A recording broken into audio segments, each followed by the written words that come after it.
Hello there. It is truly wonderful to have you join me again today. Pull up a chair, get yourself comfortable, and take a deep breath. I was sitting here just a moment ago looking out the window, thinking about how fast everything moves these days. It feels like we are always rushing. The phone is buzzing, the news is scrolling, and it seems like we are expected to be in 3 places at once. It makes you miss the days when time seemed to move just a little bit slower. Many of us long for that feeling of a Sunday afternoon that stretched on forever, where the biggest decision you had to make was whether to have a glass of iced tea on the porch or listen to a ball game on the radio. We talk a lot about the good old days, and sometimes people think we are just looking at the past through rose-colored glasses. I think we miss the texture of life back then. We miss the simplicity, the face-to-face conversations, and the way the world still held a little bit of mystery and magic. I found a story that perfectly captures that sense of wonder and unpredictability we used to live with. It reminds us of a time when people were a little more adventurous, a little less regulated, and a whole lot more interesting. I want to take you back to October 9th, 1955. Eisenhower was in the White House. Gunsmoke had just premiered on television, and the Brooklyn Dodgers had finally beaten the Yankees in the World Series just a few days prior. We are opening up a copy of This Week magazine, which was that wonderful supplement that used to come with the Sunday newspaper. Right there, on page 10, is a story that might make you chuckle, scratch your head, and wish for a time when life was this delightfully quirky. The headline reads, "Lots and lots of ocelots," and underneath it says, "Southern California has a new craze of pet jungle cats." Take a moment to picture that. We aren't talking about a Siamese or a tabby cat curling up on the rug. We are talking about ocelots, which are wild, spotted jungle cats from South America, living right inside the suburban homes of 1955. The article tells us that the Encyclopedia Britannica described the ocelot as having a fierce and bloodthirsty disposition. That is not exactly the kind of character reference you look for in a house pet. In true 1950s fashion, a group of California housewives decided they knew better than the encyclopedia. The story goes that it all started when an airline pilot brought a young ocelot back from South America. His wife, who the article notes was evidently not a nervous type, found that the little wildcat responded beautifully to kindness and care. As these things often happen, one neighbor sees it, then another, and before you know it, word spreads over the backyard fences. By the time this article was written, there were 50 or more of these exotic cats living in Southern California, and they even formed their own society called the Ocelot Club. They met monthly to swap news, just like a gardening club or a bridge club, but with jungle cats. The pictures in this article are priceless. There's a photo of a woman in pearls, because of course you wore pearls even when handling a jungle cat, holding an ocelot that is staring intensely at the camera. Another shot, titled "Mixing It Up," shows 2 of these cats on leashes standing on their hind legs and batting at each other like little prize fighters. My favorite is a photo showing 5 ice cream cones lined up with a spotted cat happily licking away at them. The caption reads that nothing is better than 5 ice cream cones on a hot day. It is a charming, bizarre, and wonderful slice of life. It captures a spirit of that era that we have lost a little bit over the years. Trying to do that today would involve endless permits, regulations, and homeowners association meetings. Back then, in 1955, the world felt so open.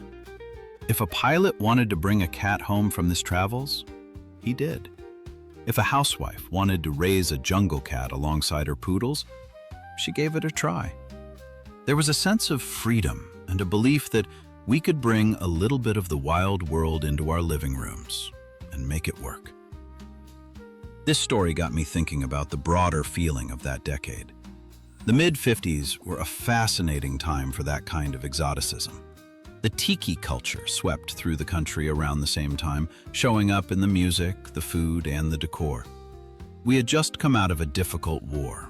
The economy was booming, and Americans were fascinated by the rest of the world. We wanted a taste of adventure. We put bamboo furniture on our patios, we wore Hawaiian shirts to backyard barbecues, and we listened to Martin Denny and Les Baxter records that sounded like the jungle. Keeping an ocelot as a pet fits right into that cultural wave. It was part of that optimism and the feeling that the world was big and exciting. Think about the domestic side of the Ocelot Club. The article mentions they met monthly to swap news, a phrase that brings up a warm wave of nostalgia. Socializing used to look very different. There was no group text, no social media page, and no video calls.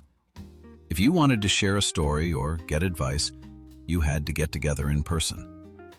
I can picture one of those meetings on a Tuesday evening in a living room in Los Angeles. The furniture is that sturdy, high-quality wood we used to have. Maybe a sectional sofa with that textured, scratchy fabric that seemed to last forever. There is a percolator bubbling in the kitchen, filling the house with the smell of real coffee that took genuine patience to brew. Someone likely brought a bundt cake or a gelatin mold. The ladies are dressed up with hair perfectly set, and the men are in slacks and button-downs even though they are off work. Cigarette smoke hangs in the air, mixing with the scent of heavy perfume or aftershave. Right in the middle of this perfectly normal, civilized suburban scene, beautiful spotted wildcats are prowling around the carpet. It sounds surreal now, but back then it was just life. It was just what people did. That face-to-face connection is what I miss the most. When you belonged to a club back then, you truly belonged. And you knew the people around you. You knew their children by name. You knew who was having trouble at work, and you knew who made the best potato salad. People relied on each other. If you were raising a difficult pet, whether it was a stubborn beagle or a South American ocelot, you did not search online for the answer. You asked your neighbor and leaned on your community. There was a trust there, and a shared experience that bound us together. We were not isolated in our own little bubbles, but rather part of a real neighborhood. The patience required for something like that is quite telling. The article quotes one owner saying they are ideal pets when you get used to that prowling and growling. That says something about our mindset back then, showing we were willing to put in the work. We understood that good things, whether training a pet, fixing a car, or building a marriage, took time and effort. We did not expect instant gratification. If the television broke, we fixed the tubes. If the socks had holes, we darned them. If the new family pet was a wild cat that needed to be hand-fed ice cream, we rolled up our sleeves and did it. There is also something very tactile about the memories of that time. When I look at the grainy black and white photos in this newspaper, I can almost feel the newsprint.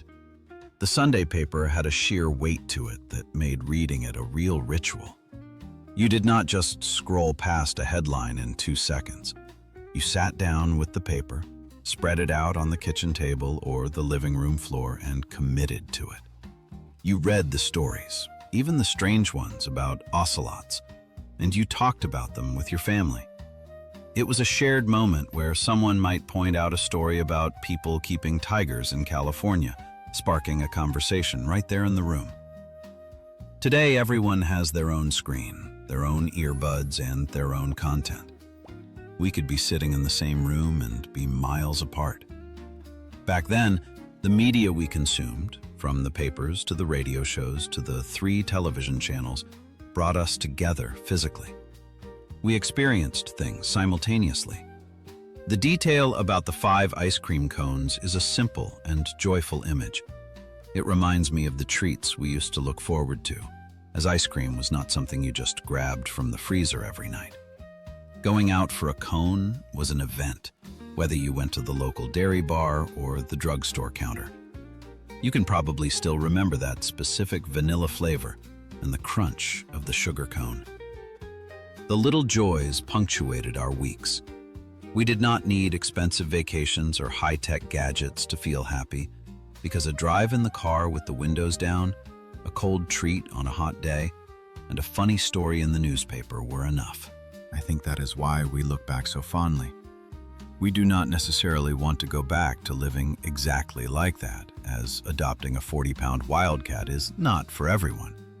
But we crave the feeling of that time. We crave the authenticity and a world where things felt solid, where connections felt real, and where people had the time to just be. We currently live in a world that is very safe, very sanitized, and often very lonely. We have 1,000 rules for everything.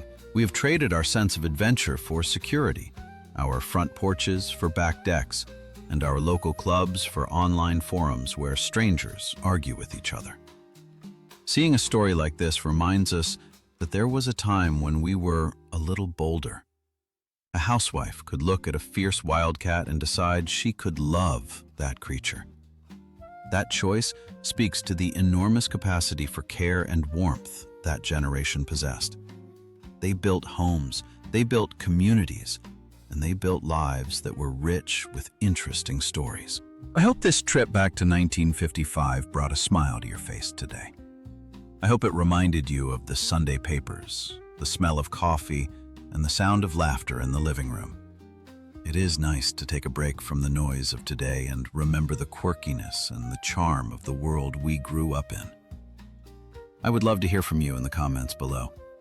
We might not have had ocelots, but many of us had animals that were part of the family. Please share the most memorable pet you had growing up, or perhaps a pet that a neighbor had. You can let me know if you knew anyone with an unusual animal, like a parrot or a turtle, or maybe just a faithful dog that walked you to the bus stop every morning. I read all of your comments, and they truly make my day by making this space feel like our own little club meeting. If you enjoyed this walk down memory lane, please click the like button to help other folks find our corner of the internet. If you have not already, please subscribe so we can sit down together again for the next story. Take care of yourselves. The best stories are the ones we share with each other. Until next time, stay warm and keep those memories close. Goodbye for now.